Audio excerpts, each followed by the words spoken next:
الذين يقيمون الصلاة ويؤتون الزكاة وهم بالآخرة هم يوقنون أولئك على هدى من ربهم وأولئك هم المفلحون. ومن الناس من يشتري لهو الحديث ليضل عن سبيل الله بغير علم ويتخذها هزوا أولئك لهم عذاب مهين. وإذا تتلى عليه آياتنا ولى مستكبرا كأن لم يسمعها كأن في أذنيه وقرا فبشره بعذاب أليم.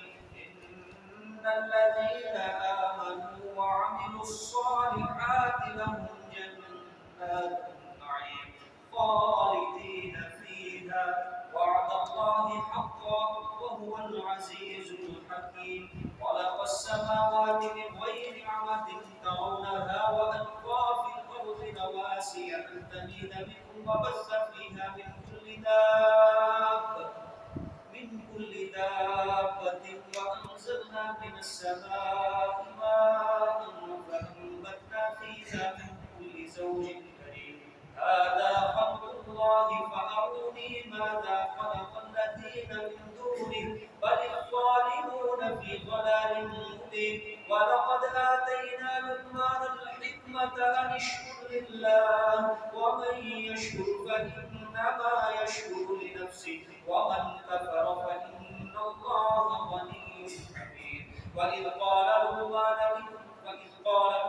لابنه وهو يعظه يا بني لا تشرك بالله إن الشرك لظلم عظيم. ووصينا الإنسان بوالديه حملته أمه وهنا على وهن وفصاله في عامين أن اشكر لي ولوالديك إلي المصير. وإن جاهداك على أن تشرك بي ما ليس لك به علم فلا تطعهما وصاحبهما في الدنيا معروفا واتبع سبيل من أناب إلي ثم إلي مرجعكم فأنبئكم بما كنتم تعملون. صدق الله العظيم.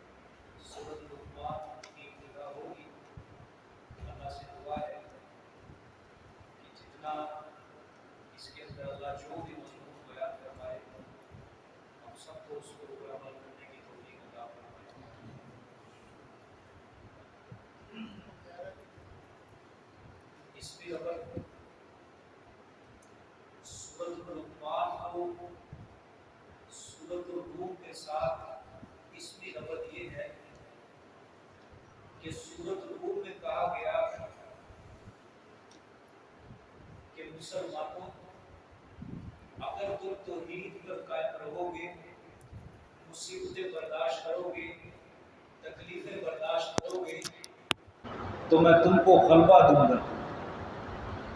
اور چونکہ رومی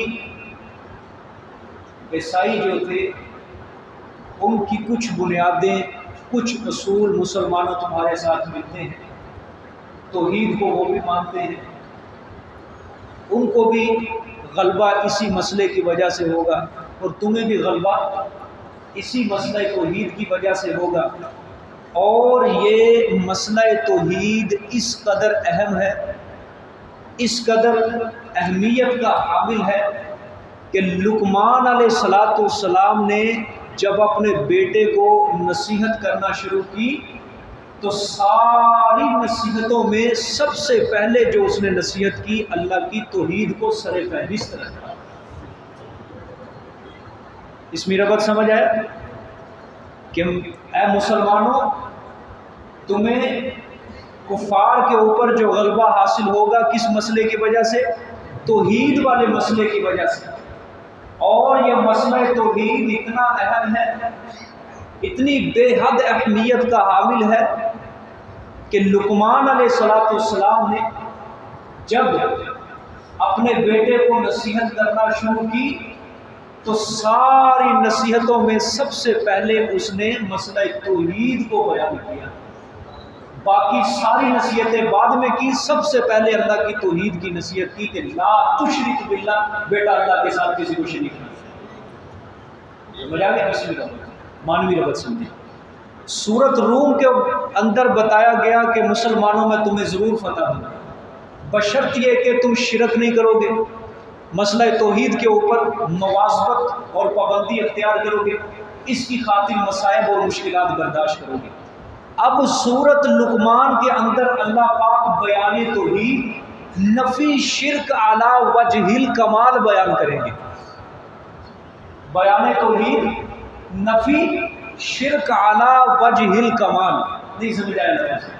اللہ پاک حضرت لقمان علیہ السلام کی نصیحتیں ذکر کریں گے، ساتھ ساتھ اللہ دلائل کے ذریعے اپنا مسئلہ توحید بیان کریں گے۔ پیچھے تو بتایا گیا کہ مسئلہ توحید کی وجہ سے تمہیں کیا ہوگا؟ غلبہ حاصل ہوگا۔ اللہ پاک سورۃ لقمان میں مسئلہ توحید کو اور واضح کریں گے، اور نفی شرک کی جو اللہ پاک نفی کریں گے وہ ایک بہت کمال اور اچھے اور بہت عمدہ انداز کے ساتھ اللہ پاک سورۃ لقمان میں شرک کی نفی کریں گے۔ گویا کہ خلاصہ کلام دوسرے الفاظ میں یوں سمجھو کہ سورۃ لقمان سورۃ روم کا بقیہ حصہ ہے۔ اب سمجھے؟ سورۃ لقمان سورۃ روم کا بقیہ حصہ ہے کہ سورۃ روم کے اندر مسئلہ پورا نہیں ہوا، اللہ پاک نے اب وہ مسئلہ پورا کرنا ہے سورۃ لقمان کے اندر۔ بات سننے میں آ گئی ہے؟ ایک بات یہ مانوی ہوتی ہوگی۔ خلاصہ یہ جو ذہن میں رکھنا ہے آپ نے، بس سب سے پہلے ہوگی تمہید مع ترغیب، قرآن پاک پڑھنے کی ترغیب بھی اللہ دیں گے، اور سورت کو شروع کرنے سے پہلے، ایک نیا چیپٹر شروع کرنے سے پہلے اللہ پاک تمہید باندھیں گے۔ ایک دلیل نقلی ہوگی، 8 دلائل عقلیہ توحید پر، ایک دلیل نقلی اور 8 دلائل عقلیہ، بس ایک، باقی بیچ میں تخویف اخروی ہوگی، بس یہ خلاصہ ہے۔ سمجھا؟ ایک دلیل نقلی اور 8 دلائل عقلیہ، بس یہ خلاصہ۔ باقی بشارتیں، تخویفات، زجرات، یہ ہر صورت کا حصہ ہوگا، بیچ میں رہے گا انشاءاللہ۔ آگے بتاتا ہوں میں۔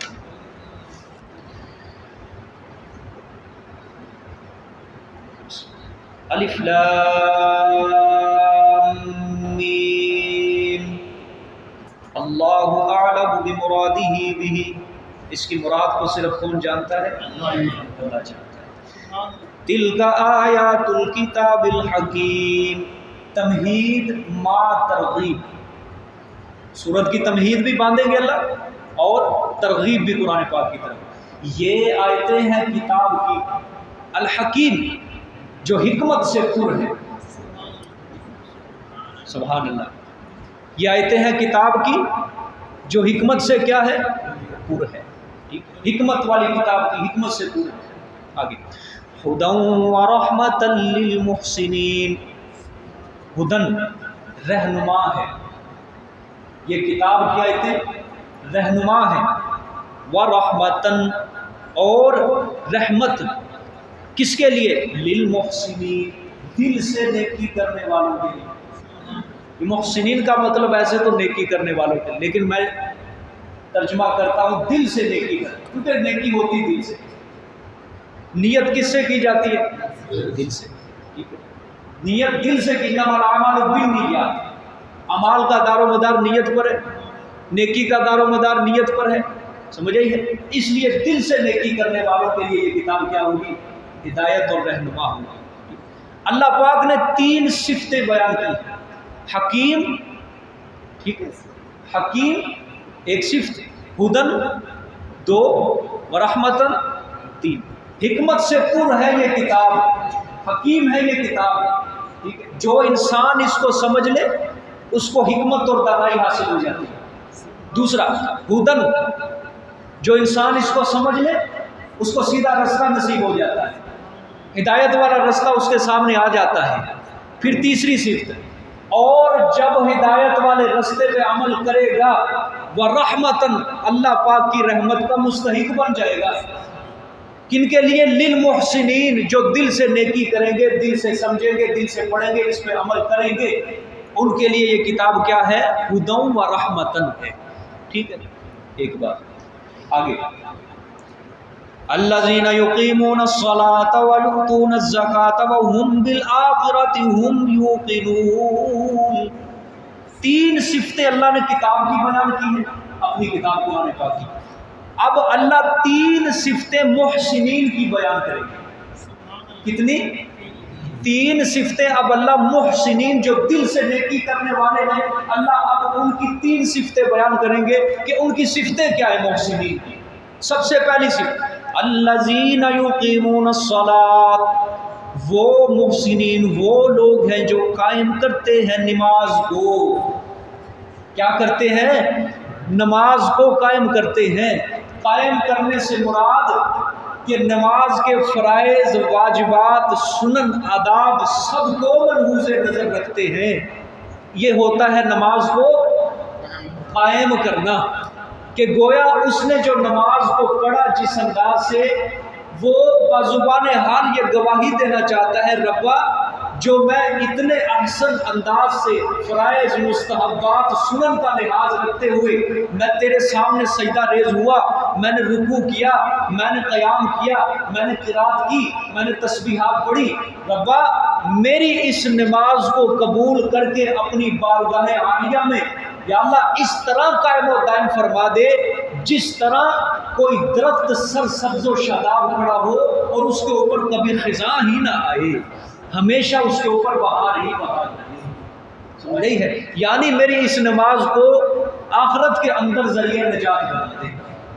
یہ دل سے نیکی کرنے والوں کی کیا ہے جی؟ پہلی صفت ہے الذین یقیمون الصلاۃ۔ بھئی جو فرائض، مستحبات، سنن کا خیال نہیں رکھتا، وہ نماز پڑھ تو رہا ہے لیکن نماز کو قائم نہیں کر رہا۔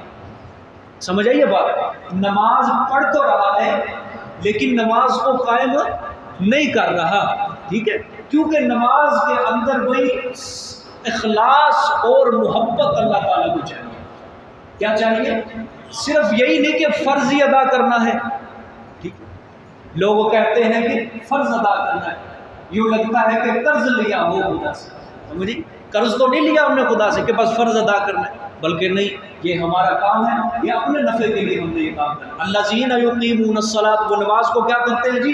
قائم کرتے ہیں۔ قائم تبھی ہوگی جب آپ سنتوں کا لحاظ رکھو گے، سمجھ لیے، جب آپ وطروں کا لحاظ رکھو گے، جب آپ نبی پاک صلی اللہ علیہ وسلم کی سنت کے مطابق نماز پڑھو گے، پھر ہے یہ یقیمون الصلاۃ۔ اللہ پاک متقین کی یہ صفتیں بیان کر رہے ہیں قرآن پاک میں۔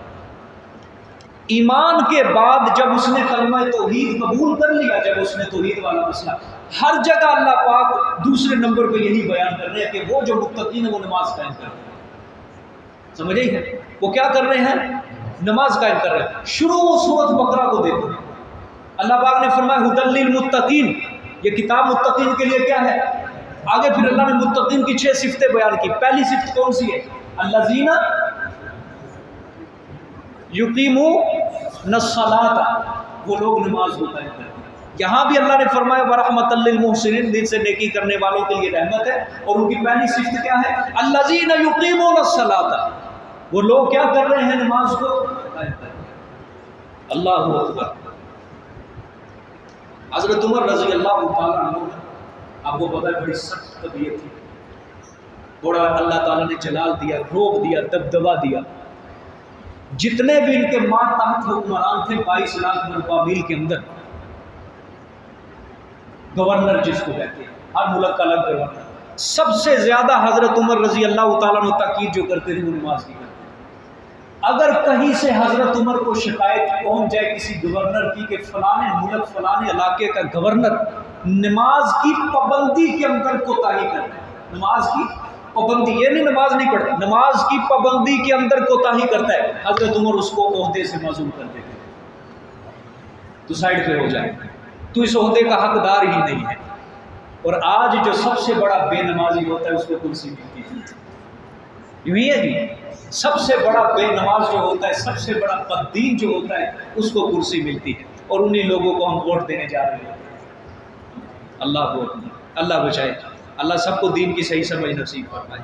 اس لیے وہی یہ نماز کیوں اللہ قرآن میں بار بار تقریباً 55-56 دفعہ اللہ پاک قرآن میں نماز کی تاکید کر رہا ہے، سمجھے کیوں کر رہا ہے؟ ایمان کے بعد تمہیں استقامت ملے گی ہی تب ایمان کے اوپر جب تم نماز قائم کرو، تمہارا عقیدہ مضبوط تب ہی رہے گا جب تم نماز کے اندر پابندی اختیار کرو، نماز کے اندر جب پابندی اختیار نہیں کرو گے تو پھر تمہارا عقیدہ کمزور ہو جائے گا۔ دیکھیں جی آگے، پہلی صفت یہ ہوگی۔ دوسری صفت وَيُؤْتُونَ الزَّكَاةَ، اور ادا کرتے ہیں وہ زکوٰۃ کو، کیا کرتے ہیں؟ زکوٰۃ کو۔ دیکھو بھئی یہ بھی صورت مکی صورت ہے، مکہ میں تو نماز فرض نہیں ہوئی تھی، لہذا مفسرین اس کا جواب دیتے ہیں، اس کا مطلب یہ ہے کہ وہ اپنے نفس کو گناہوں سے پاک کرتے ہیں، اپنے نفس کو گناہوں سے کیا کرتے ہیں؟ پاک، شرک کی گندگی سے، کفر کی گندگی سے، گناہوں کی غلاظت سے اپنے نفس کو وہ کیا کر رہے ہیں؟ پاک کر رہے ہیں، صاف کر رہے ہیں۔ ٹھیک، آگے تیسری صفت وَهُمْ بِالْآخِرَةِ هُمْ يُوقِنُونَ، اور وہ ساتھ آخرت کے یقین رکھنے والے ہیں۔ کیا ہے؟ یقین رکھنے والے ہیں۔ ٹھیک ہے، آخرت پر بھی وہ یقین رکھتے ہیں، دنیا کو وہ فانی سمجھتے ہیں، آخرت کو بقا سمجھتے ہیں۔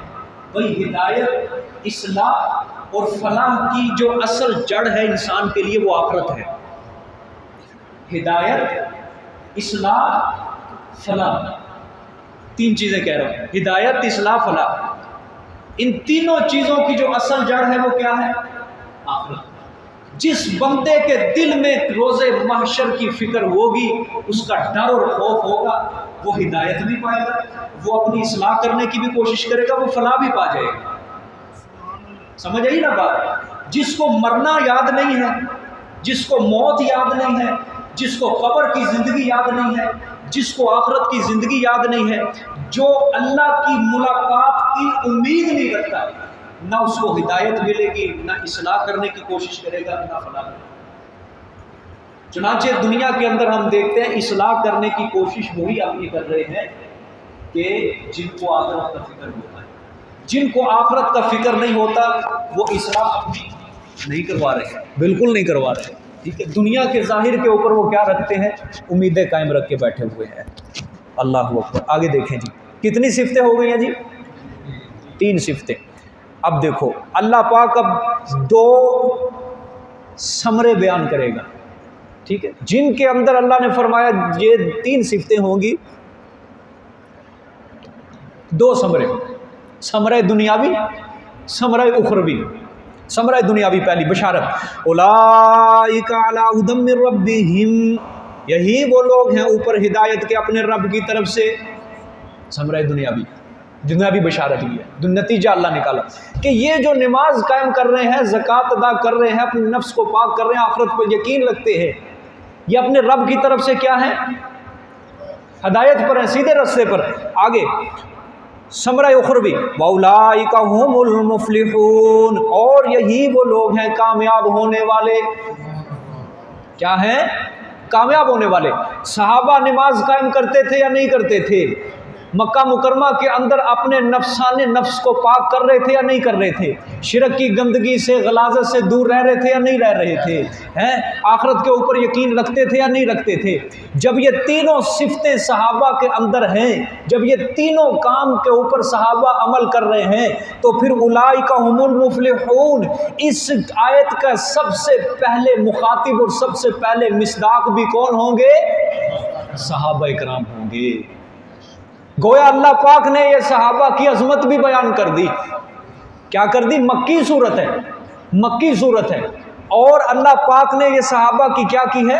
عظمت بیان کی ہے کہ وہ نماز کو قائم کر رہے ہیں، وہ زکوٰۃ کو ادا کر رہے ہیں، وہ آخرت کے اوپر یقین کر رہے ہیں۔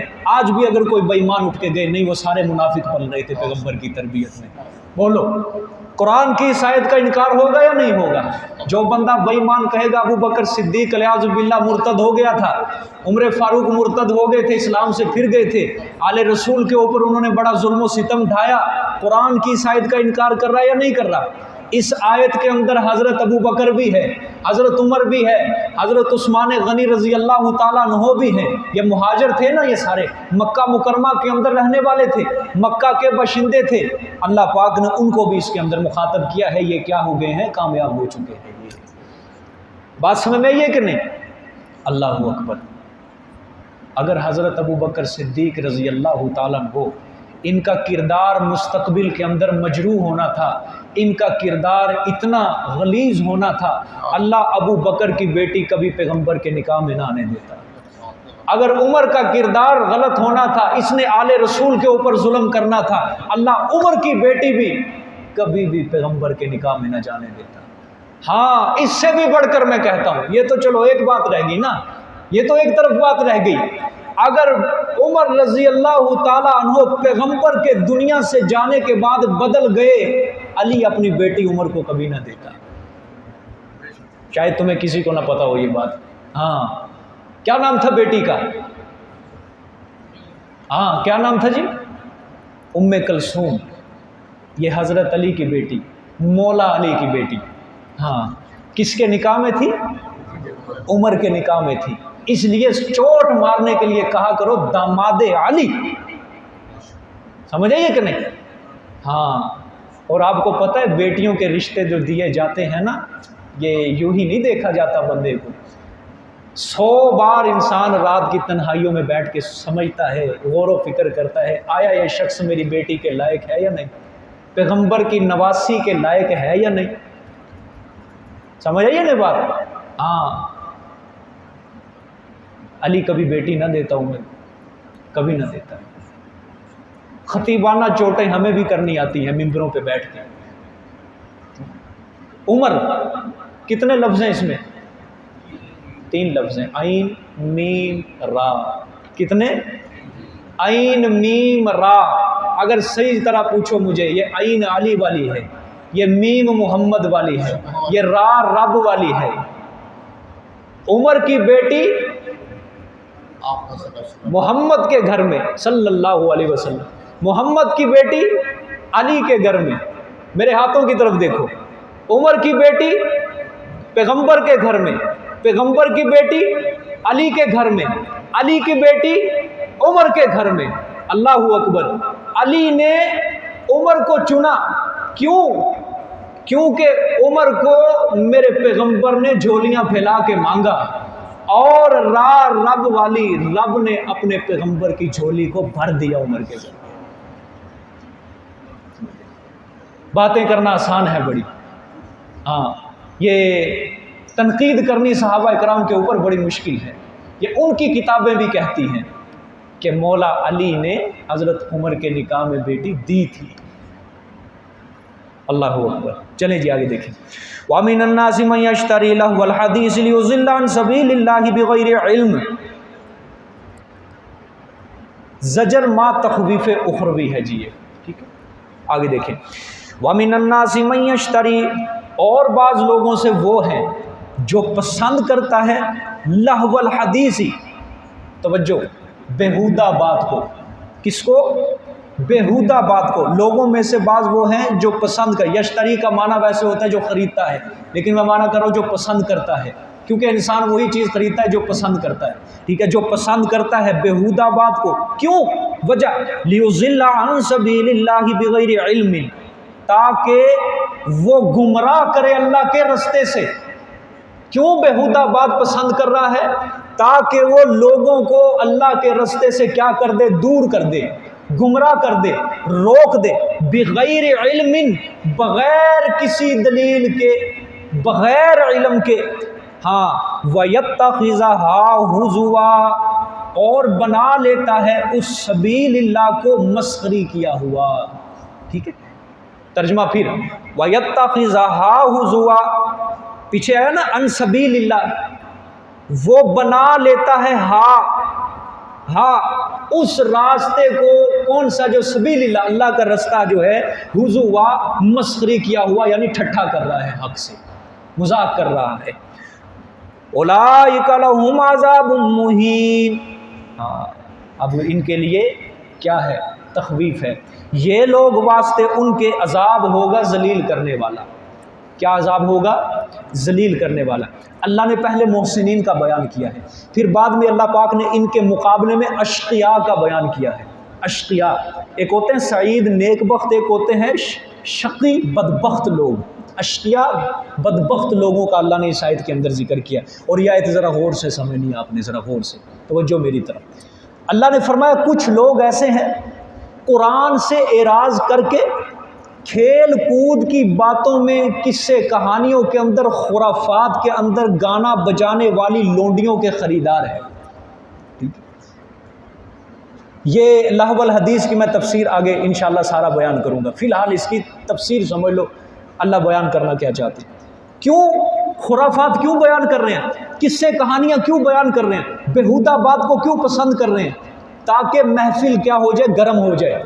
اور جب محفل خرافات کے ذریعے، گندی باتوں کے ذریعے، بری باتوں کے ذریعے گرم ہوگی، لوگ اللہ کے راستے سے رکیں گے، لوگ اللہ کے راستے سے رکیں گے۔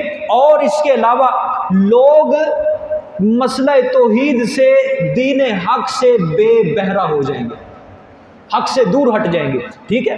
یعنی خود بھی گمراہ ہیں اور دوسروں کو بھی کیا کر رہے ہیں؟ گمراہ کر۔ آیت کے اندر کیا ہے لفظ؟ لیضل عن سبیل اللہ بغیر علم، کوئی دلیل نہیں ہے، بغیر کسی دلیل کے وہ اللہ کے راستے سے کیا کر رہے ہیں؟ گمراہ کر رہے ہیں۔ یعنی ضلال، خود بھی گمراہ، اضلال، دوسروں کو بھی کیا کر رہے ہیں؟ گمراہ کر رہے ہیں۔ سمجھ آئی ہے؟ اور اللہ نے فرمایا یہ گمراہ جو ہیں اس فکر کے اندر لگے ہوئے ہیں کہ اللہ کی آیتوں کی ہنسی اور مذاق اڑایا جائے۔ دیکھو وَيَتَّخِذَهَا هُزُوًا، اس سبیل اللہ کو کیا بناتے ہیں؟ ٹھٹھا، حق سے مذاق کرتے ہیں۔ اللہ پاک نے فرمایا ہنسی مذاق بنانا چاہتے ہیں اللہ پاک کی آیتوں کو، یہ جاہل راہ حق کا ٹھٹھا کرنا چاہتے ہیں، مذاق اڑانا چاہتے ہیں، اللہ کے راستے سے روکنا چاہتے ہیں۔ اللہ کی آیتوں کے ساتھ اللہ نے فرمایا جو تمسخر کرتا ہے پھر ہماری طرف سے بھی سن لے، وہ کیا ہوگا؟ اس کو ذلیل کرنے والا عذاب ہم اس کے اندر مبتلا کریں گے اس کو۔ سمجھ آئی ہے کہ نہیں؟ یہ فی الحال یہ اس کی ظاہری تفسیر ہے۔ اب لہو الحدیث کی تفسیر سمجھو، اس سے کیا مراد ہے۔ اللہ اکبر۔ حضرت عبداللہ ابن عباس لہو الحدیث، سب سے زیادہ مفسرین اس بات کی طرف راغب ہیں کہ لہو الحدیث سے مراد ہے بیہودہ بات۔ کیا ہے؟ بیہودہ بات۔ صرف کچھ مفسرین ہیں جنہوں نے اس سے مراد لیا ہے شرکیہ بات۔ شرکیہ بات بھی بیہودہ بات ہی، سب سے گندی بیہودہ بات ہے ہی شرکیہ بات، ٹھیک ہے؟ اب صحابہ اکرام نے کیا اس کی تفسیر کی لہو الحدیث کی؟ غور سے۔ عبداللہ ابن عباس میرے پیغمبر کے چچا زاد بھائی، مفسر قرآن ہے، یہ صحابہ میں سب سے زیادہ تفسیر کا علم اسی کو تھا، کیونکہ میرے پیغمبر نے دعا کی تھی اس کے لیے، یا اللہ میرے اس چچا زاد بھائی کو تفسیر کا علم عطا کر۔ عبداللہ ابن مسعود یہ بھی میرے پیغمبر کے صحابی تھے، فقہی مسائل کے اندر بڑا ان کو حاصل تھا، ملکہ حاصل تھا۔ دو عبداللہ بن عمر محدث تھے میرے پیغمبر کے، حضرت عمر کے بیٹے۔ اسی طرح جابر بن عبداللہ رضی اللہ تعالیٰ عنہ، انہوں نے لہو الحدیث کی تشریح یہ کی ہے کہ یہ آیت گانا بجانے والے اور لغو کہانیوں کے بارے میں نازل ہوئی ہے۔ گانا بجانے والے اور لغو باتیں کرنے والے کے بارے میں کیا ہوئی ہے؟ نازل ہوئی ہے۔ یہ آیت کس کے بارے میں؟ گانا بجانے کا سامان سب مراد ہے اس کے اندر، سمجھ آئیے؟ گانا بجانے کا سامان اس کے اندر مراد ہے، باجا، بانسری، سٹار، گٹار، ہارمونیم، ڈھولکی، طبلہ، سب کچھ جو بھی آلات موسیقی اس لفظ کے اندر آ رہے ہیں، آلات موسیقی جتنے بھی ہیں وہ لہو الحدیث کے اندر شامل ہوں، ٹھیک ہے؟ اچھا، یہ سب چیزیں باجماع صحابہ، باجماع تابعین، باجماع ائمہ مجتہدین، صحابہ، تابعین، ائمہ مجتہدین۔ ائمہ مجتہدین کا جب میں نام لوں گا اس سے مراد چاروں امام ہیں، ابو حنیفہ، شافعی، حنبلی، مالکی، سب کے نزدیک یہ چیز کیا ہے؟ حرام ہے۔ گانا بجانا، گانا یہ سب کیا ہے؟ سب کے نزدیک حرام ہے۔ اتنی بات سمجھ میں آ گئی؟ یہ جو آلات موسیقی ہے نا، یہ حق سے کس طرح دور کرتی ہے؟ آج بھی لوگوں کو حق سے دور رکھنے کے لیے یہ کافر لوگ نئے سے نئے مشغلہ نکال رہے ہیں، نکالتے ہیں کہ نہیں؟ آپ ذرا غور کریں، حق کا مذاق اڑاتے ہیں۔ جو انسان موسیقی سننے کا بڑا دل دادا ہے، ٹھیک ہے، اب اس انسان کو آپ نماز کا کہو، آئے گا؟ جو انسان برائی کے اندر لگا ہوا ہے اس انسان کو آپ کہو آج نیکی کرنے کے لیے چلے، آئے گا؟ اسی طرح صاف مثال ہے، الیاذ باللہ، آج جو 2-2.5 گھنٹے کی مووی دیکھ رہے ہوتے ہیں، فلم دیکھ، ہندو تہذیب، انگریزی تہذیب دیکھ رہے ہوتے ہیں، وہ اپنے دل میں ادھر سے اذان ہو رہی ہوتی ہے، نماز کا وقت ہوتا ہے، وہ کہتے ہیں بس یہ میں پوری کروں گا پھر ہی جاؤں گا، اس کو دیکھنا گوارا کر لیتے ہیں لیکن نماز چھوڑ دیتے ہیں۔ کیا کر دیتے ہیں؟ یہ اب چیز نے اللہ کے رستے سے کیا کیا ہے؟ اس نے روکا ہے، اس چیز نے اللہ سے منع کر دیا۔ جو چیز اللہ پاک کے رستے سے روک رہی ہے وہ چیز حرام کر دی اللہ پاک نے۔ اور یہ تفسیر کس نے کی ہے؟ صحابہ اکرام نے، تابعین، ائمہ مجتہدین، سب نے یہ تفسیر کی ہے کہ اس کے اندر گانا بجانے کے آلات مراد ہیں۔ لوگ جو موسیقی کے دل دادا ہیں، مغرور ہو کر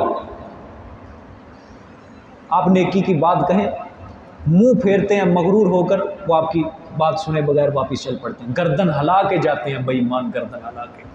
ایسے ہی امام شافعی رحمۃ اللہ علیہ سے کسی نے پوچھا کہ گانا بجانا کیسا ہے؟ حضرت نے فرمایا یہ ایک ناپسندیدہ عمل ہے، باطل سے مشابہت رکھتا ہے۔ کس سے؟ باطل سے۔ امام احمد بن حنبل سے پوچھا یہ گانا بجانا کن کا فعل ہے؟ حضرت نے فرمایا کہ یہ گانا وہ لوگ بجاتے ہیں جن کے دل، جو گانا بجاتے ہیں ان کے دلوں کے اندر نفاق اللہ بھر دیتا ہے، منافقت بھر دیتا ہے۔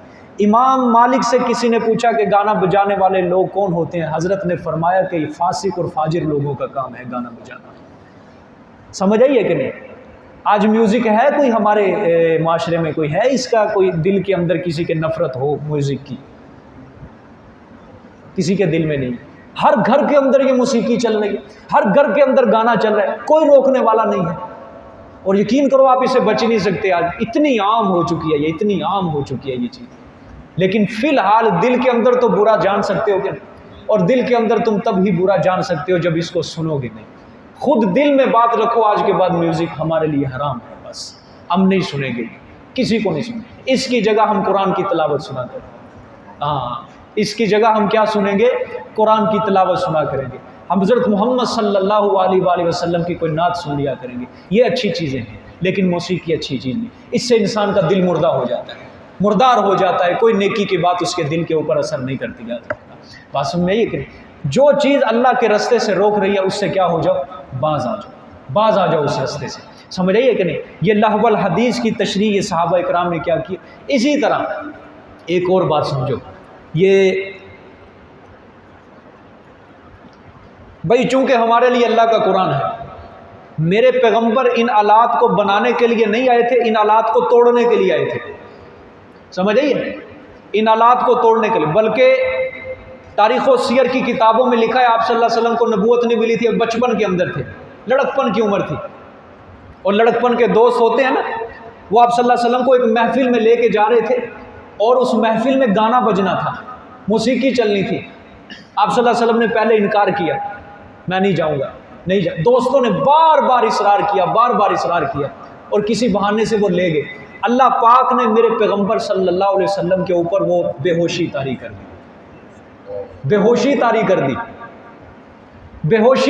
دی، اللہ پاک نے۔ ساری رات آپ صلی اللہ علیہ وسلم بے ہوش پڑے رہے، صبح کو اٹھ کے آپ صلی اللہ علیہ وسلم کو پوچھا کیا ہوا؟ آپ نے فرمایا مجھے کوئی نہیں پتا رات کیا ہوئی، کیسے بیتی۔ یعنی اللہ کو اتنی نفرت ہے اس سے، اللہ نے اپنے پیغمبر کے اوپر بے ہوشی طاری کر دی. اللہ نہ کرے 100 بار بچائے اللہ پاک، کیونکہ اپنے پیغمبر کو اللہ گناہ سے بچاتے ہیں. سمجھ، قبل از نبوت بھی اللہ پاک پیغمبر کو گناہ سے پاک رکھتے ہیں، اور بعد از نبوت بھی اللہ پاک اپنے پیغمبر کو پاک، کیونکہ اس نے اللہ تعالیٰ کے نمائندہ بننا ہوتا ہے، اس کے سر پہ اللہ نے نبوت کا تاج سجانا ہوتا ہے. اسی لحاظ سے ہر پیغمبر اپنی امت کے اندر جب دعوی نبوت کا اعلان کرتا ہے، یہ بھی چیلنج کرتا ہے کہ میری زندگی کی سفید چادر کے اوپر داغ دکھاؤ. میرے پیغمبر نے بھی یہی دعویٰ کیا تھا، میری زندگی کی سفید چادر کے اوپر کوئی داغ دکھاؤ کہ میں نے زندگی میں کبھی کوئی گناہ کیا ہو، میرا بچپن، میرا لڑکپن، میری جوانی، میرا سب کچھ تمہارے اندر گزرا ہے، میری تجارت، میری شادی، سب کچھ میرا تمہارے اندر گزرا ہے، دکھاؤ میری زندگی کی سفید چادر کے اوپر کوئی داغ. ان چیزوں سے بچنا چاہیے، سمجھ آئیے کہ نہیں. اور قرآن کا جو ساتھی ہے اس کو تو بہت زیادہ بچنا چاہیے. قرآن کا جو ساتھی ہے اس کو بہت زیادہ بچنا چاہیے. آپ صلی اللہ علیہ وآلہ وسلم اپنی امت کو صرف گناہ سے بچنے کی ہی تلقین نہیں کرتے تھے، آپ صلی اللہ علیہ وآلہ وسلم اپنی امت کو کافر کی مشابہت اختیار کرنے سے بھی بچاتے تھے. سمجھ آئی کہ نہیں بات؟ صرف گناہ سے بچنے کی تلقین نہیں، بلکہ کافر کی مشابہت اختیار کرنے سے بھی آپ صلی اللہ علیہ وسلم اپنی امت کو تلقین کرتے تھے کہ اہل باطل کی تم نے مشابہت بھی اختیار نہیں کرنی. میں اس کی مثال آپ کو دیتا ہوں. حدیث ہے، مکہ مکرمہ کے اندر آپ صلی اللہ علیہ وسلم جب رہتے تھے 13 سال.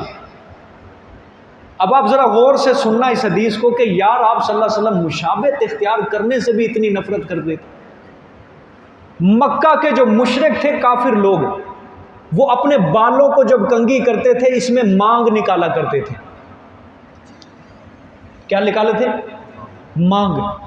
آپ صلی اللہ علیہ وسلم نے فرمایا، اپنے صحابہ کو تلقین کی کہ ہم نے ان کی مشابہت اختیار نہیں کرنی، ہم اپنے بالوں میں کنگھی تو کریں گے لیکن مانگ نہیں نکالیں گے. سمجھ؟ اب سوچ سکتے ہو، کوئی کہہ سکتا ہے یار بال کنگھی کرنے کے اندر کیا رکھے، جس طرح مرضی، لیکن میرے پیغمبر نے اس کو بھی پسند نہیں کیا. اچھا، مدینے آئے، یہودی اپنے بالوں میں مانگ نہیں نکالتے تھے. یہودی لوگ تھے، انہی سے واسطہ پڑا تھا نا مولویوں سے، یہ مانگ نہیں نکالتے تھے. میرے پیغمبر نے اپنے صحابہ کو سمجھا دیا ہم اب مانگ نکالیں گے، ان کی مشابہت ہم نے اختیار نہیں کرنی، ہم اب مانگ نکالیں گے بالوں میں، ان یہودیوں کی مشابہت اختیار نہیں کرنی. جو آج پھر 9-10 محرم کو کالا سوٹ پہنتا ہے، پکڑے گئے نا. کیا ہے یہ؟ پکڑے گئے. اب مجھے کوئی کہے کہ کالا سوٹ پہننے میں حرج کیا ہے؟ میرے پیغمبر نے اہل باطل کا یہ طریقہ بھی برداشت نہیں کیا. بال ہیں بال، یہ تو پھر بھی لباس ہے، بہت آگے کی بات ہے کہ مشابہت بھی نہیں اختیار کر رہے. ہم نے کافر کی مشابہت بھی اختیار نہیں کرنی.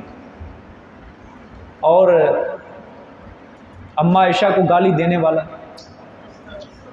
یہ 10 دن بڑے نازک ہوتے ہیں ہمارے لیے، اور ہم اللہ سے پناہ مانگتے ہیں یا اللہ کہیں ہمارے اوپر بھی عذاب نہ آ جائے تیرا. ابو بکر کو گالی دینے والا، عمر کو گالی دینے والا، عثمان، حفصہ، معاویہ، ابو سفیان، پھر ان کی مشابہت اختیار کرنا. سمجھ آئی؟ اچھی بات ہے، اچھی بات ہے. اپنے اوپر ظلم کرنے کے مترادف ہے. کیوں معاشرے کے تحت چل پڑے ہو آج تم؟ لکیر کے فقیر بنتے جا رہے ہیں کہ جو بس معاشرہ چل رہا ہے، جو رواج چل رہا ہے، ہم بھی بس وہی کام کریں گے. وہ اس نے پہنا ہے میں بھی پہنوں گا. تمہارا دین کیا کہتا ہے؟ تمہارا اسلام کیا کہتا ہے؟ یہ کوئی نہیں دیکھتا. بس جی اس نے کیا یہ کام میں بھی کروں گا، اس نے کیا یہ بھی میں کروں گا. اور میرے پیغمبر صلی اللہ علیہ وسلم نے فرمایا کہ میری امت پہ ایک ایسا وقت آئے گا، ایسا وقت آئے گا کہ میری امت کے لوگ یہودیوں عیسائیوں کے اوپر، ان کے رستے پہ اس طرح چلیں گے جس طرح ایک قدم دوسرے قدم پہ چلتا ہے. اور اس کی وجہ یہ بیان کی کہ احساس کمتری کی وجہ سے، احساس کمتری کی وجہ سے میری امت کے لوگ یہودیوں عیسائیوں کے راستے پہ چلیں گے، اس طرح چلیں گے جس طرح ایک قدم دوسرے قدم پہ چلتا ہے۔ اور آج ہم حال دیکھ رہے ہیں، سب احساس کمتری ہے نا، جب ہم یہودی کو دیکھتے ہیں، بلے بلے لباس پایا ہی، برانڈ، واہ تیرے بال بڑے اچھے لگے مجھے، تیری داڑھی نہیں ہے۔ ہمارا مسلمان احساس کمتری کا شکار ہوتا ہے کہ نہیں؟ وہ بھی پھر وہی کام کرتا ہے، اس نے پینٹ کوٹ ڈالا میں بھی ڈالوں گا، اس نے یہ کیا وہ کیا۔ اس سے بھی آگے بڑھ کے میں تمہیں حدیث سناتا ہوں، وہ بڑے سخت الفاظ ہیں، وہ بڑے سخت الفاظ ہیں۔ میرے پیغمبر نے فرمایا حتیٰ کہ اگر ان یہودیوں عیسائیوں میں سے کوئی اپنی ماں کے ساتھ زنا کرے گا، میری امت کے لوگ بھی وہی کام کریں گے۔ سمجھ آئیے؟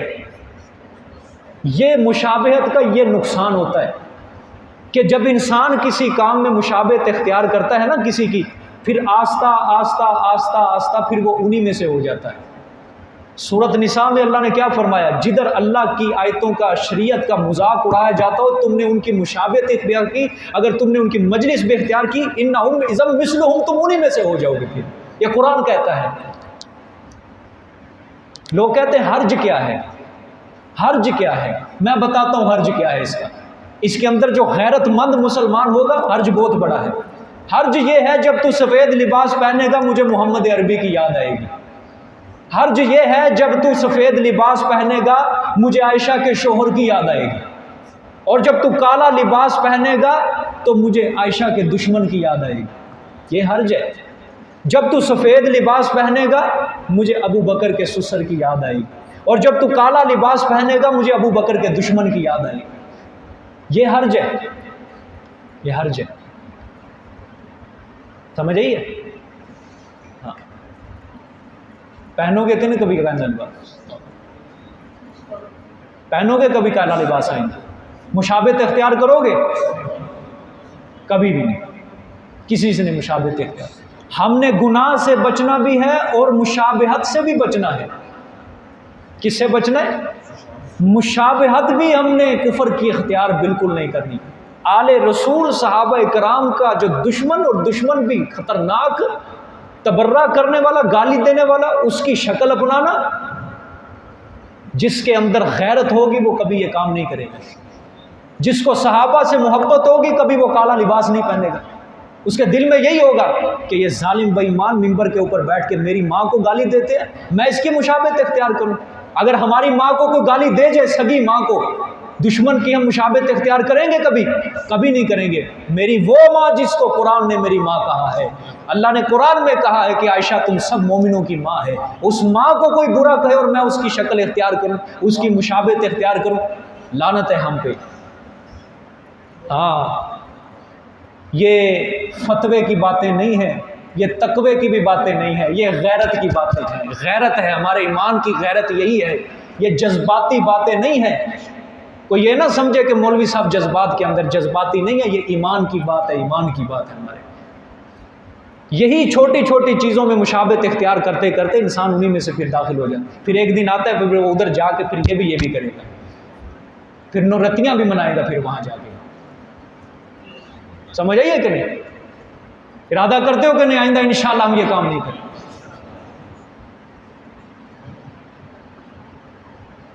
کل جمعے میں کالا لباس پہنا ہے، میری کلاس کے لوگوں نے کیا کہیں گے لوگ؟ استاد تمہارا ممبر کے اوپر بیٹھ کے مشابہت کے خلاف بول رہا ہے اور تم یہ کام کر رہے ہو۔ کم از کم مجھے حق نہیں دینا، بدنامی کا ذریعہ بھی تو نہ بنا۔ اور جنہوں نے پہنا معافی مانگ دی کہ ہمیں پتہ نہیں تھا۔ میں نے کہا چلو غلطی معاف، آئندہ خیال کرو۔ سمجھے کہ شوق بالکل ختم۔ میری طرف سے پابندی ہے، میری جماعت ہے، یہ جماعت ہے، یہ صرف ہم یہاں پہ سمجھنے سمجھانے کے لیے نہیں بیٹھے، تبلیغ نہیں ہے۔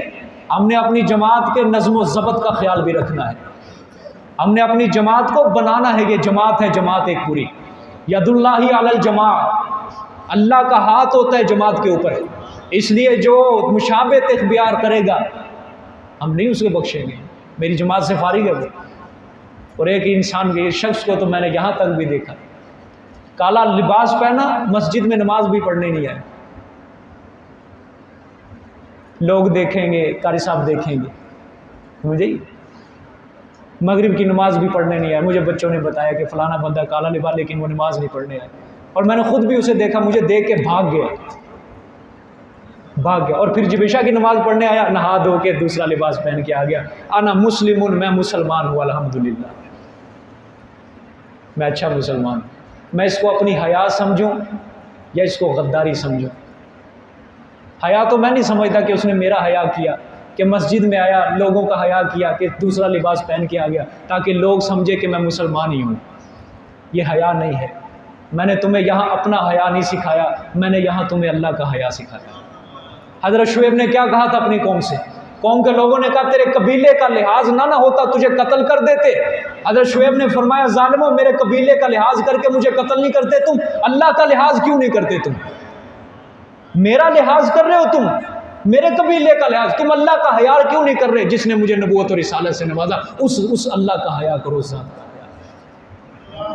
قرآن جس نے پڑھ لیا اب ضروری ہے اس کے اوپر عمل کرنا، سمجھے؟ میرا حیا نہیں، قرآن کا حیا کرو، قرآن کی باتوں کا حیا کرو، اللہ کا حیا کرو، صحابہ اکرام کا حیا کرو، محمد الرسول اللہ صلی اللہ علیہ وسلم کا حیا کرو، جس کا یہ دین ہے اور جس کا دین سمجھنے سمجھانے کے لیے ہم یہاں سب بیٹھے ہیں۔ بات سمجھ میں یہ کہ نہیں؟ مجھے چھپا کے کیا کر لو گے؟ اللہ سے تو نہیں بچ سکو گے، نہیں بچ سکو گے کبھی۔ خدا کا حیا دل میں پیدا کرو، جب خدا کا حیا دل میں پیدا ہو جائے گا سب کا حیا تمہارے دل میں پیدا ہو جائے گا، پھر بات ہی پیچھے کوئی نہیں رہے گی، سمجھ آئیے کہ نہیں؟ وگرنہ ایسا شخص جو یہ کام کرے گا میری جماعت سے فارغ ہے، وہ جو ادھر مسلمان اور پیچھے، ہاں یہ جو پالیسی ہوتی ہے نا، یہ دوسری پالیسی ہے، منافقانہ پالیسی ہوتی ہے کہ مسجد میں آئے مسلمان بن کے آگے، ہماری مجلس میں بیٹھے مسلمان ہیں اور ہماری مجلس سے نکلے دوسری پالیسی ہے۔ یہ منافقانہ پالیسی ہے۔ یہ جہاں اس طرح جدھر اس طرح بیٹھے ہو نا مجلس میں، اس قرآن کی مجلس میں، باہر بھی اسی طرح بن کے دکھاؤ، پھر تو وہی حدیث کی زد میں آگے نا، جس طرح میرے پیغمبر نے فرمایا انسان صبح کو مومن ہوگا شام کو کافر ہوگا، کہ مجلس میں بیٹھے ہو مسلمان ہو اور مجلس سے باہر گئے تو وہی کام شروع کر دیے، منافقوں والے کام۔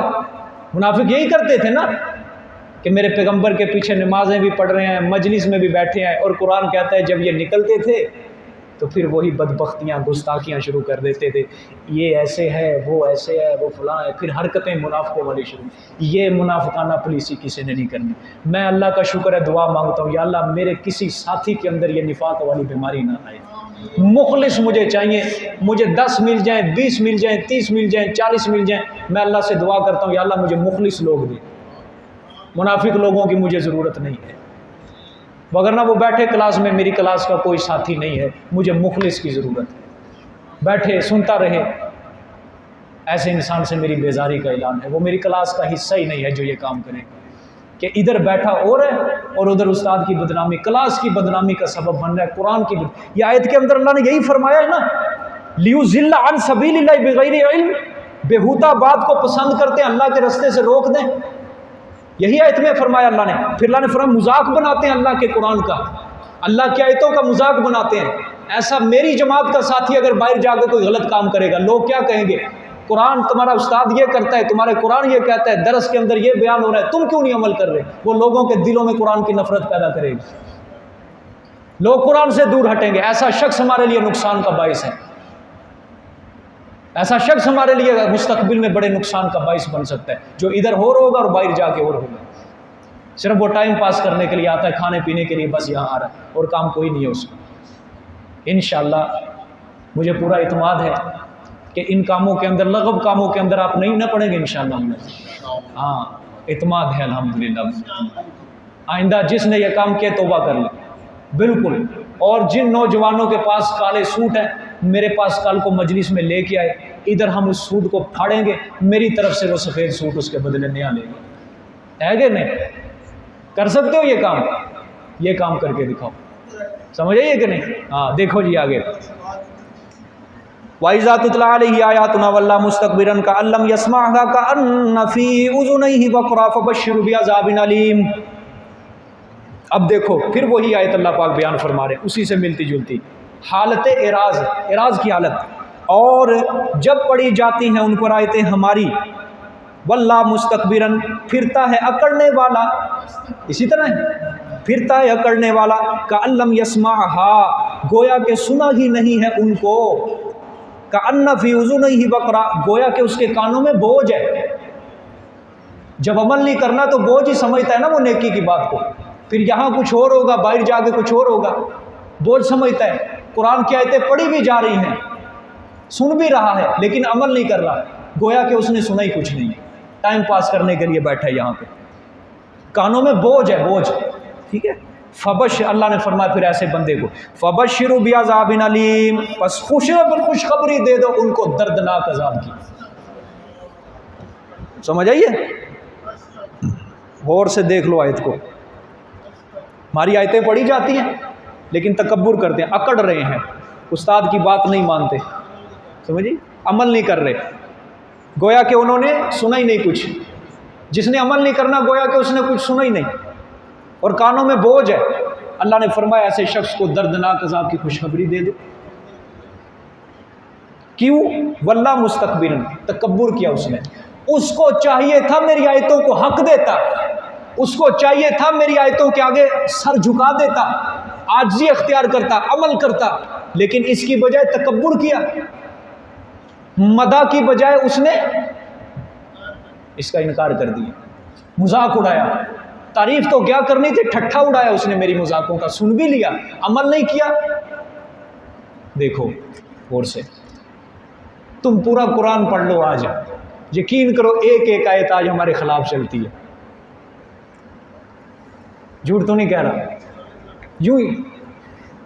یوں لگتا ہے ایک ایک آیت جیسے ہمارے خلاف آج نازل ہو رہی ہے، اور پھر ہمارا دعویٰ ہم مسلمان ہیں، انا مسلم، آئی ایم مسلم۔ یہ کتاب جو ہے نا، یہ نصاب زندگی ہے مسلمان کی، اس پہ عمل کرو پھر ہم کہلانے کے حقدار ہیں، انا مسلم، میں مسلمان۔ سمجھ آئی ہے؟ دیکھو جی آگے، اب بشارت، ان الذین آمنوا وعملوا الصالحات لہم جنات النعیم، بے شک وہ لوگ جو ایمان لائے اور نیک عمل کیے، لہم جنات النعیم، واسطے ان کے باغات ہوں گے نعمتوں والے۔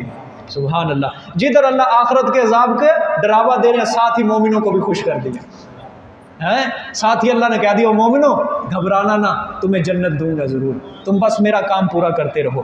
خالدین فیہا، اور میں دے کے تم سے چھین نہیں لوں گا، بلکہ رہنے والے ہوں گے وہ اس میں ہمیشہ۔ وعد اللہ حقا، اللہ کا وعدہ ہے سچا، دے گا اللہ جنت تمہیں، لیکن ایمان لاؤ، اچھے عمل کرو، کفر کی مشابہت اختیار نہیں کرنی، برے کاموں سے تم نے بچنا ہے، لہو و لعب سے تم نے بچنا ہے، لوگوں کو جا کے تم نے تبلیغ کرنی ہے، توحید کا پیغام سنانا ہے، تم نے سنت کی تم نے تبلیغ کرنی ہے، میں تمہیں اللہ وعدہ دیتا ہوں، سچا وعدہ، میں تمہیں جنت دوں گا ضرور۔ وَهُوَ الْعَزِيزُ الْحَكِيمُ، اور وہ غالب ہے، حکمتوں والا ہے، ہاں دے سکتا ہے انعام تمہیں، حکمتوں والا ہے۔ خَلَقَ السَّمَاوَاتِ بِغَيْرِ عَمَدٍ تَرَوْنَهَا وَأَلْقَىٰ فِي الْأَرْضِ رَوَاسِيَ أَن تَمِيدَ بِكُمْ وَبَثَّ فِيهَا مِن كُلِّ دَابَّةٍ۔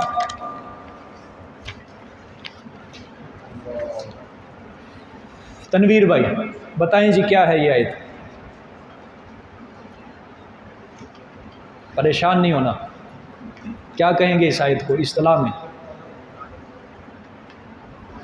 نہیں مختار میں، دیکھو دو طرح کے سوال ہوتے ہیں، جدھر میں کہتا ہوں نا اللہ کی کس صفت کا ذکر ہوا، پھر آپ نے کہنا مختار کلی علم میں گئے، جدھر میں کہوں نا آیت کا نام بتائیں، آیت کو کیا کہیں گے، اب بتائیں آپ۔ شاباش زبیر بھائی، عقلی دلیل، دیکھو عقلی دلیل ہے یہ، ٹھیک ہے۔ خلق السماواتی، اور گھبرائے نہ کوئی انسان، نہیں بھی صحیح بتا سکا کوئی مسئلہ نہیں ہے، کوئی مسئلہ نہیں، سیکھنے سکھانے کے لیے سب بیٹھے ہو سارے۔ خلق السماوات بغیر عمد، پیدا کیا آسمانوں کو بغیر ستونوں کے، اللہ اکبر۔ اللہ نے فرمایا دیکھ میری کاریگری، ظالم تو بلڈنگ کھڑی کرتا ہے، نیچے 100 ستون کھڑے کرتا ہے، پھر چھت کھڑی کرتا ہے، میری کاریگری دیکھ، میں نے اتنی بڑی چھت کھڑی کی اور بغیر ستون کے کھڑا کر دیا، دیکھ میری کاری۔ اللہ نے فرمایا یوں ہی نہیں، چھپائی نہیں ہے، ترونہا، دیکھتے ہو تم اس کو، روز دیکھ رہے ہو آسمان کو بغیر ستون کے کھڑا ہے. وَأَلْقَى فِي الْأَرْضِ رَوَاسِيَ، اور ڈالا اس نے زمین میں پہاڑوں کو، ڈالا اس نے زمین میں پہاڑوں کو، أَن تَمِيدَ بِكُمْ، نہ حرکت کریں وہ ساتھ تمہارے. یعنی زمین کو بچھایا پانی پر، زمین ڈولنے لگی، اللہ نے پہاڑوں کو میخے بنا دیا تاکہ زمین حرکت ہی نہ کرے، مضبوط ہو جائے. اللہ کی بڑی نعمت ہے یہ. اگر نہ یہ پہاڑ ہوتے اس وقت سارے جھولے لے رہے ہوتے، کبھی ادھر اور کبھی ادھر، کبھی ادھر کبھی ادھر، سمجھ آئیے، حرکت کر رہے ہوتے. وَبَثَّ فِيهَا مِن كُلِّ دَابَّةٍ، اور پھیلا دیا اس زمین کے اندر ہر جاندار. ٹھیک ہے، زمین بچھا دی اور خالی نہیں چھوڑا، ہر جاندار اللہ نے زمین میں کیا کر دیے، پھیلا دیے. ہر کسی کا اپنا جہان ہے. وَأَنزَلْنَا مِنَ السَّمَاءِ مَاءً، اور اتارا ہم نے آسمان سے پانی کو. فَأَنبَتْنَا فِيهَا مِن كُلِّ زَوْجٍ كَرِيمٍ، پس اگایا ہم نے اس میں ہر قسم کے عمدہ سے. آسمان سے پانی اتارا، میں نے جانداروں کو پھلا کے اسی طرح نہیں چھوڑ دیا، بلکہ ہم نے ان کی روزی روٹی کا انتظام بھی کیا. روزی روٹی کا انتظام بھی ہم نے کیا، پانی کا انتظام، کھانے کا انتظام، ملبوسات کا انتظام، سب اللہ آسمان سے اتار رہا ہے.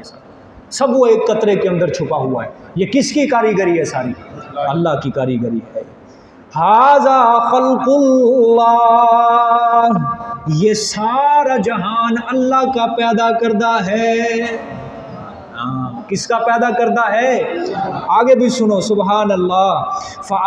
فَأَرُونِي مَاذَا خَلَقَ الَّذِينَ مِن دُونِهِ، اللہ نے فرمایا پس دکھاؤ تو صحیح مجھے کیا کچھ پیدا کیا ان ہستیوں نے جو اللہ کے سوا ہے،